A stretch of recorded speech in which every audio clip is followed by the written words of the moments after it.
Focus. Ideate. Innovate. Enable.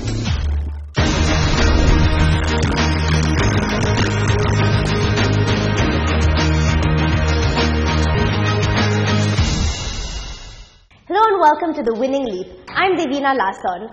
This week on the show, we look at a very relevant topic, the need for aggressive investment in technology for growth in India. With the population soon to hit 1.5 billion, Indians can be seen as prospective customers for a multitude of companies, be it in products or services. So if you look at India and the ever-growing population, the only way that we can have the growth story for India is use of technology. You can take any industry, mature industries like banking.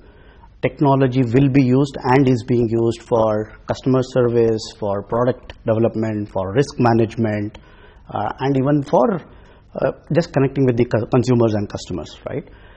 So technology will play a key role in all the industries that has to grow for India to grow, and that's a key that we will have to look at. Understanding the evolving customer, issues around accessibility, affordability and customer care, and using technology to cater to the needs of the ever-growing population will add to India's growth story. Now, we've established that technology is going to be a key factor for growth, and here to discuss the challenges faced by various organizations when it comes to adopting the appropriate technologies is Mr. Jairam Sridharan, President, Retail, Lending and Payment, Axis Bank, who is an expert in technology-based solutions. Welcome to the show, Mr. Sridharan. Thank you very much. So let's start with some statistics. We in India stand at about a 1.5 billion mark when it comes to population size, which means it's a great opportunity for organizations to really understand the customer and cater to their needs. But tell me, is there an issue when it comes to actually accessing these customers? The old world way of accessing you physically, which is you approach the branch, and B, accessing information about you, which is that the branch manager remembers everything about you. Both of those are obsolete. None of those work right now. A, you don't come into the branch at all. You come into the website, or maybe you use the mobile app to reach the branch. And B, the people at the other end cannot know you physically, personally. They have to know you through data. So the world has entirely changed from what it was, let's say 30, 40 years ago to now. And your point is absolutely right. Getting to the customer physically, getting to the customer in terms of their information, it has all become technology driven now. Absolutely. Well, clearly using technology is the need of the hour, but on the other hand, it's not the cheapest solution. Is affordability a big issue faced by organizations? You know, to be honest, not really. Technology is expensive compared to having no technology, but that's not really an option. The option to technology is what? It's maybe having, 10 times more people. That's probably the option. So it's sort of unfair to say, oh, this particular technology costs 1 crore and I was doing well without it yesterday. Yeah, you were, but if you want to really grow, you cannot do it with the old way. There is only one way to do it, and that's the technology-driven way. The good news also is that technology costs are reducing over time. Like everybody knows the story of hardware, and what hardware used to cost 20 years ago versus what it costs now, it's a small fraction. Great. Now, let's look at the India example. India is a vast and a complex country, and there's no such thing really as a typical Indian. How do you at Axis Bank really address this, this issue of the evolving customer? We are almost going back full circle to the place where we started many years ago, which is trying to understand each person individually. And that's where big data technologies are coming in, right? So at Axis, for example, we have an infrastructure that we call customer genome. What we do with that infrastructure is almost try to build the DNA of the individual client. In financial services, we are actually very blessed that we know a lot about our customers, right? Unlike many other industries, every time you take a credit card from your wallet and you swipe it somewhere, every time you go to an ATM and withdraw some money, you are, in a sense, whispering something in your bank's ears, right? You're saying, today is Friday evening and I'm taking out 10,000 bucks. Guess what I'm going to do over the weekend? And by the way, you can get much more sophisticated with big data technology and get really, really, personal insights. This whole idea of how to understand customers boils down to one thing, which is big data analytics technology, right? And you have the right technology, create all the right inputs, right? And find ways to intelligently use it without being too intrusive in the customer's life. And that, I think, is the answer to the case here. Okay, great. So let's then talk a little bit more about data collection. You at Axis Bank and all banks really, you collect vast amounts of data, whether it comes to your customers or your consumers. But how do you really use this data to either provide better customer service, maybe to reduce risks or to reduce costs for that matter as well? When you look at the data that a customer is giving you, you could use it for all the purposes that you mentioned. You could use it for revenue enhancement. Yeah. You could use it to improve customer experience. You could use it to reduce costs. And there are simple case studies in banking and at Axis Bank which will take all of those. Like, for example, if I know that every Friday you go to an ATM, withdraw 10,000 rupees in cash, and then on Saturday and Sunday you seem to be spending money at a particular mall, right? I know that, I can see that, I can see from your geo data and from your location, etc., what exactly you might be doing.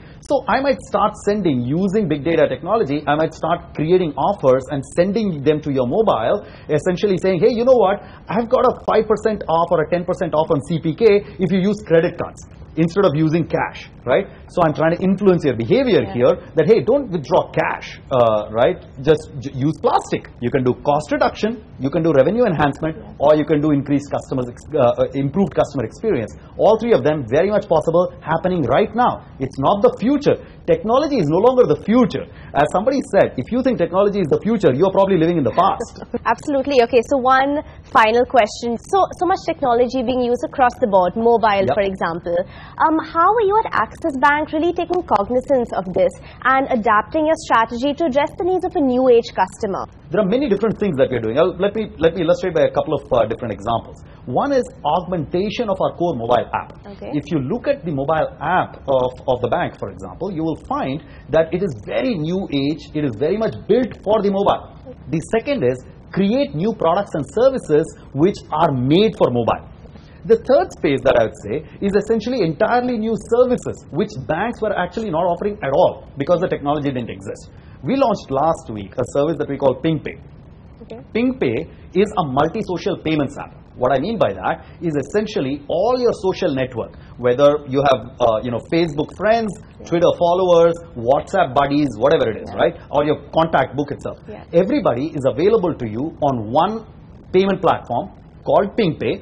Asking for money is a service that banking sector today cannot offer. Yeah. There is just no easy way to do it, right? So there are entirely new services which didn't exist in the pre-technology world, which are now being enabled, right? That's another example to you of how the world is changing in terms of banking products and services with enablement of new technology. Thank you so much, Mr. Sridharan. It's been a pleasure to get your insights on this topic.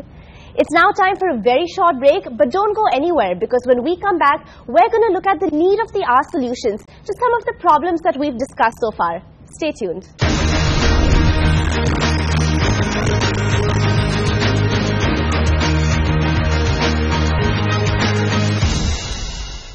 Welcome back. Here are some statistics for you.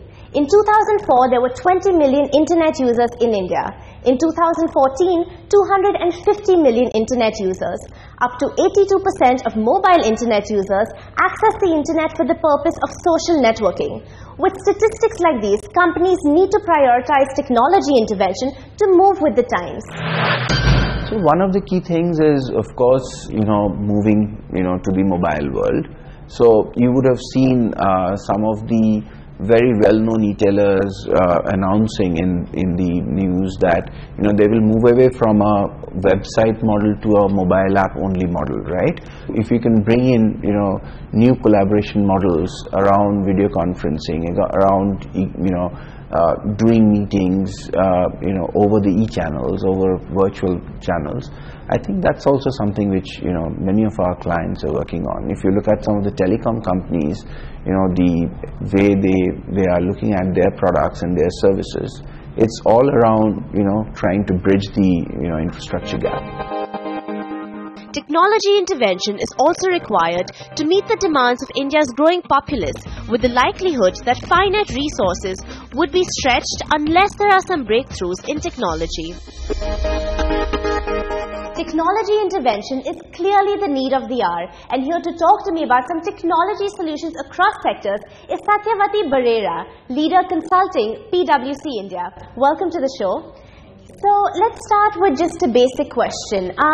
Can you tell us why technology intervention is really important for companies, specifically for the purpose of customer service? If you just look at India, we are actually sitting on 1.2 billion population. And each of these individuals, either they are a current customer of a company or a potential customer. Now, traditionally what was done was that most of the intervention or customer connect was through intermediaries like dealers and distributors. But today, looking at the size of the customers and looking at the fact that customers is actually a great differentiator, customer service, use of technology is absolutely necessary and will make a huge difference, and it's a huge competitive advantage that companies would have. Yeah. We all know that technology intervention is a universal need, but maybe you can take us through certain solutions sector-wise, and let's start with the banking sector. Okay, so banking, actually again, just looking at the sheer volume of transactions and the sheer volume of customers, is an industry which will be greatly beneficial. In fact, it's so fundamental to a banking industry technology. Agriculture, two examples if I give, one is that what they call precision farming. Because of technology, you're able to see, optimize the quantum of water or fertilizers. So, yield is going up, quality is going up, and costs are going down. So that's one benefit. Another interesting thing which is getting adopted by some states is that you have a mandi in every state where the farmer actually comes and sells its produce. So the mandi is also getting created on a technology portal. So there's total transparency as to what is the supply, demand, what are the rates. So I think the farmer is going to greatly benefit because he'll know that he's getting the right price for his produce. So, two areas where technology can benefit the farmer. If you look at other industries, I think education is something which again stands out. This whole concept of distance learning, again in our country where we're so geographically spread out, physical infrastructure in terms of classrooms, etc., is so inadequate. Something like this is actually going to create a lot of difference. Great, and let's talk a little bit about the healthcare sector. How does the healthcare sector stand to benefit with technology adoption? Now with the Government of India's program on Digital India, where they're looking at the last mile connectivity, and we are going to have internet, and we're going to have probably a good sort of quality and high band. I think it is going to help in this whole concept of what we call remote medicine, and telemedicine is of course part of it. So you will be able to bring doctors who are maybe in another geography and patients who could be in the rural area. They could get connected on video, on mobile, etc. And I think it's going to be a huge, huge benefit. The other thing on technology is that I think with all these wearables coming, probably there could be more focus on preventive medicine than curative medicine. So, you have a wearable, you're constantly monitoring your blood pressure, you can monitor your sugar, your heartbeat, etc. So to that extent, I think the whole dynamics is going to change. And finally, let's touch upon the retail sector. Is it important for the retail sector to adopt technology, specifically mobile technology? A few things that we see which are happening is that through mobile application, companies are able to do very, very targeted marketing, sales promotion, which helps in building customer loyalty and, customer stickiness. On the supplier side, also, I think, digital supply chain is coming up, so that is also going to help in all of the logistics area, in making predictions, estimations of inventory, etc. So again, I think retail, like banking, is going to be a huge, huge sort of beneficiary of mobile technology, emerging technology, and all of technology. Thank you, Mrs. Birera, for being with us. Well, it's time for a short break, but don't go anywhere, because when we come back, we're going to show you an example of how technology has enabled growth in the healthcare sector. Stay tuned.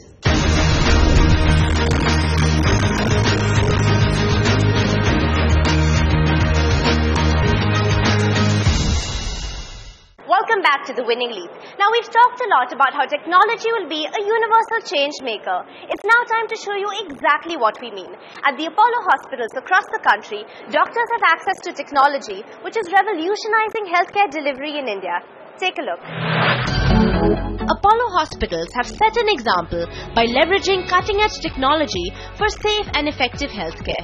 The group has introduced the most advanced CyberKnife robotic radiosurgery system, bringing an unparalleled approach to treating inoperable tumors.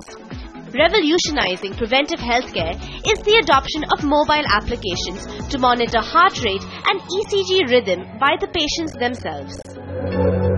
Apollo hospitals have always prioritized the adoption of cutting-edge technology to cement their status as leaders in the healthcare sector. I'm here with Sangita Reddy, who's going to talk to us a little bit about their policies on technology and staying on the cutting edge.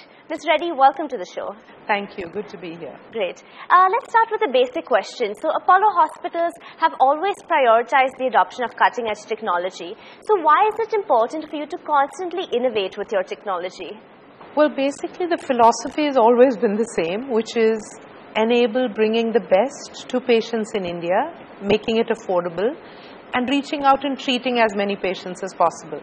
And as technology evolves, we need our own systems and our uptake of technology to grow and stay abreast, and that's what we followed over the last 32 years. I think we've not only been the pioneers in bringing in, whether it was the PET-CT or the CT-MR, and even now I think we will be the first ones in Asia to bring in the proton therapy. So we continue to adopt technology which is appropriate for the Indian healthcare system and find ways to make it accessible to our people. Great, and you've touched upon it a little bit, but can you tell us about some of the more innovative technologies that you've used, both in medical and healthcare?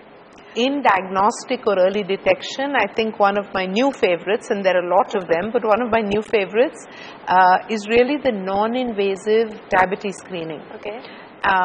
So everybody hates to be poked, but you need to poke someone to find out if they have diabetes, and India is the diabetes capital of the world. So this is a simple scan where you put your hands and your feet, and based on the signaling and of your sweat glands, we can do an early detection of whether the individual is diabetic. I must talk about robotic surgery, because I mean all of us see hi-fi and space and robot.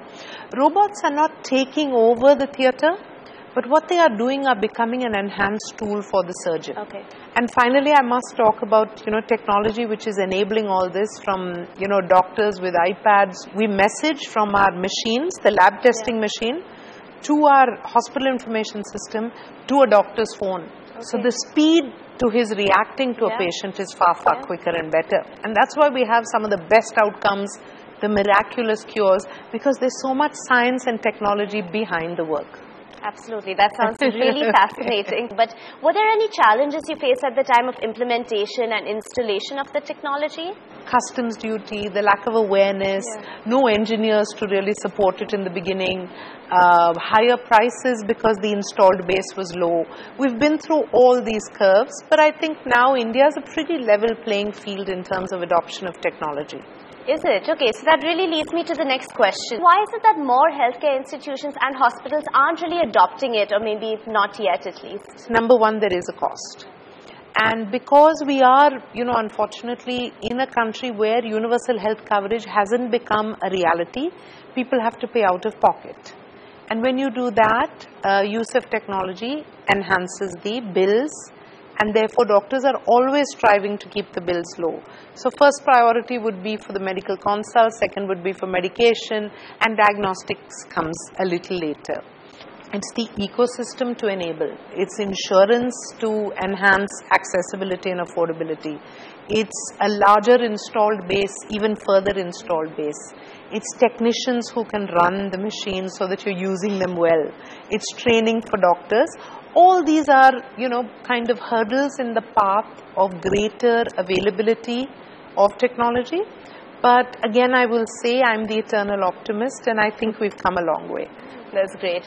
Can you tell us clearly what are the benefits you've experienced firsthand from the adoption of technology, both in terms of your patients as well as the staff? It's safer care, it's better care, So if you have a spine surgery with a spine robot, so you can have some technology, or you can have, you know, the beautiful high-end robot ensuring precision, and you definitely get better outcomes when you have a trained doctor, a good team working with the robot. Then you're going to get the best for the patient. To our staff, we have a learning management system, so our training systems are very high. We've tried to make training cool, which in healthcare is not so easy, but we actually have a clinical PlayStation. So all new employees or new family members go in and they learn in the Apollo equivalent of the PlayStation. So it's a combination of videos and tools and questions, and so we tried to make training fun, and through that I think we're creating better professionals who are doing an absolutely amazing job. Great. That sounds really inspiring. Thank you so much, Ms. Reddy, for being on the show today. It's been a pleasure. Well, on that note, it's clear that aggressive investment in technology for growth is the need of the hour, and the government must take heed of our billion-strong, evolving consumer base and take their cues from the digital world. Next week, we shift focus on the issue of energy security in India. Until then, from the entire team, many thanks for watching.